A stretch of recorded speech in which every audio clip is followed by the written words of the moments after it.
What if the most debated book in history isn't just a story, but a window into reality? What if the claims of a man who said he was God hold up under scrutiny?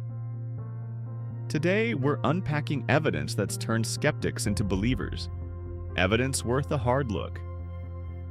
Let's dive in. Hey there. Welcome to a no-nonsense look at the case for Christianity. We're digging into three big pillars: historical facts, philosophical reasoning, and real-life transformation. Inspired by thinkers like C.S. Lewis, who wrestled with life's deepest questions, and Lee Strobel, who chased the truth as a skeptical journalist, we'll explore why millions believe and why skeptics sometimes become converts. Whether you're a skeptic, a seeker, or somewhere in between, stick with me. Let's see where the evidence takes us. First up, history. The New Testament isn't a fairy tale, it's a collection of ancient documents that hold up under scrutiny like few others from that era. We've got over 5,800 Greek manuscripts of the New Testament, plus another 15,000 in languages like Latin and Coptic.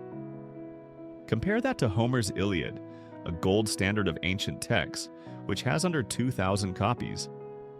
The Bible blows it out of the water, and these aren't late copies either.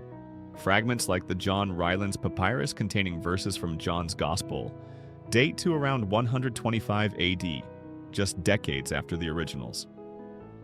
Full manuscripts appear within a century. For most ancient works, the gap between the original and the earliest copy is 1,000 years or more. But it's not just about manuscripts. Archaeology keeps delivering. In 1961, the Pontius Pilate inscription was unearthed in Israel, proving the Roman governor who sentenced Jesus was a real historical figure. Then there's the Caiaphas ossuary, a bone box linked to the high priest who interrogated Jesus. These finds anchor the story in the dirt of history. Non-Christian sources back it up too. Roman historian Tacitus wrote in 116 AD that Jesus was executed under Pilate. Jewish historian Josephus, around 93 AD, noted Jesus' reputation as a miracle worker and his followers' belief in his resurrection. Even skeptical archaeologist Sir William Ramsay, after digging in Asia Minor, concluded, Luke is a historian of the first rank, impressed by the pinpoint accuracy in Luke's gospel. Then there's the disciples' story. After Jesus' death, they were scared and scattered. Yet weeks later, they're preaching boldly, claiming they saw him risen. Most died brutal deaths for that claim. Lee Strobel, once a hardcore skeptic, learned from historian Gary Habermas that the disciples' willingness to die for their belief in the resurrection is one of the most well-attested facts of ancient history. People might die for a belief, but for a lie they knew was fake? That's harder to swallow. Something real, like an empty tomb, lit that fire. Skeptics argue those manuscripts are too late, or they've been altered. Not so fast. Fragments from 50 years after the events and full text within a century? That's tight for ancient history.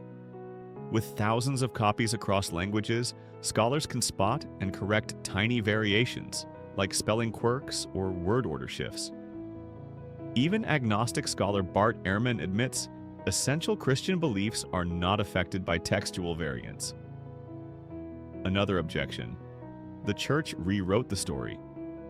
But 2nd century Christian writings quote the New Testament so extensively, we could nearly reconstruct it from those alone. The core stays intact. Some compare it to a game of telephone, distorted over time. But unlike a single whispered message, we've got a web of thousands of copies, preserved and cross-checked. It's not a fragile chain, it's a fortress of evidence. Next, let's talk prophecy.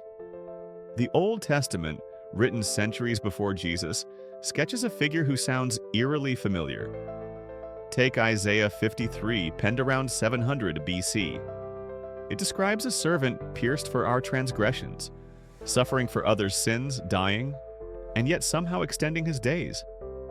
Sound like anyone we know? Or Psalm 22, written even earlier. They pierce my hands and my feet. They divide my garments among them. It's a vivid picture of crucifixion, centuries before the Romans invented it.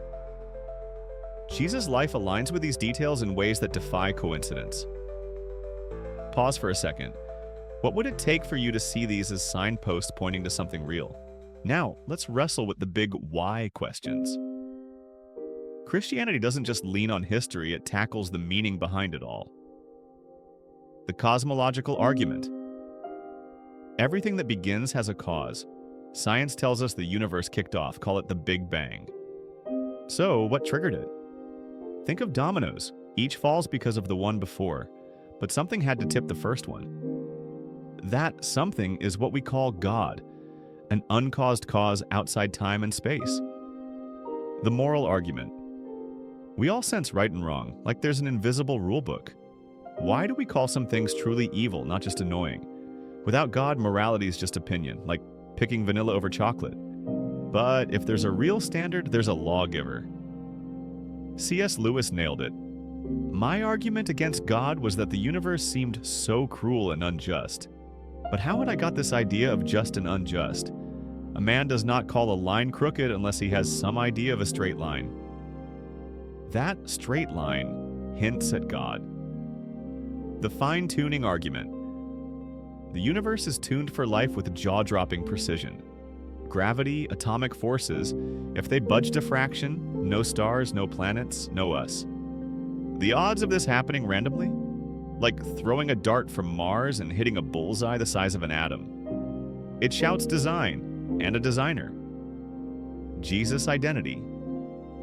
Then there's Jesus himself. He didn't just teach nice things, he claimed to forgive sins, to be one with God. C.S. Lewis framed it famously. A man who was merely a man and said the sort of things Jesus said would not be a great moral teacher. He would either be a lunatic or else the devil of hell. You must make your choice. Lunatic, liar, or Lord. His life, teachings, and impact don't fit the first two. Counter-arguments. What about evil? Skeptics hit back. If God's good, why is the world a mess? It's a gut punch of a question, but we only call it wrong because we sense a right, echoing God's standard. Lewis wrote, God shouts in our pains. It is his megaphone to rouse a deaf world. Christianity doesn't sidestep suffering. It says God stepped into it through Jesus to fix it. Others say, nature caused the universe. Okay, but what caused nature? The first domino still needs a push. Another challenge. Is something good because God says so, or does he say it because it's good? Christianity replies, God's nature is goodness. He's the source, not a puppet of rules. Now, let's zoom in. Lives changed. Christianity's power shows up in people. The disciples flipped from cowardly to courageous, dying for a Jesus they claimed to have seen alive. Jump ahead. John Newton, a slave trader in the 1700s, met Jesus, wrote Amazing Grace, and fought to abolish slavery. Nicky Cruz, a 1950s gang leader, traded violence for faith after a preacher's challenge, becoming an evangelist. These aren't flukes. Addicts find freedom, marriages mend, hopelessness fades, tied to encountering Jesus. Zoom out, and Christianity's shaped history, hospitals, universities, human rights, often sparked by Jesus' call to love. It's not random, it's a thread that keeps weaving through time. Counter-arguments. Other beliefs change lives. Too true. Other paths can shift people. Does that disprove Christianity? Not really. It claims a unique root, a living relationship with Jesus, offering not just betterment, but rebirth. Lewis called himself the most reluctant convert in all England, yet his life turned inside out. Strobel's did too, from atheist to advocate. When skeptics flip like that, something's worth investigating.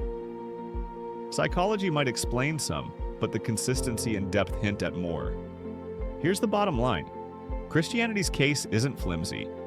It's a blend of rock-solid history, sharp reasoning, and lives that keep transforming. The manuscripts hold up, the arguments cut deep, and the stories don't stop. Inspired by Lewis and Strobel, this evidence doesn't demand blind faith. It invites a hard look. What if it's not just a tale? What if it's the truth, reaching out to you? That's worth pondering. Thanks for sticking with us. If this hit you, drop a like, share it, and subscribe for more deep dives. Want to dig deeper? Grab Mere Christianity by C.S. Lewis, The Case for Christ by Lee Strobel, or Evidence That Demands a Verdict by Josh McDowell. The truth's worth chasing. Where will you take it from here? Also, if you'd like to support the channel financially, please check out our clothing line at Eden Apparel.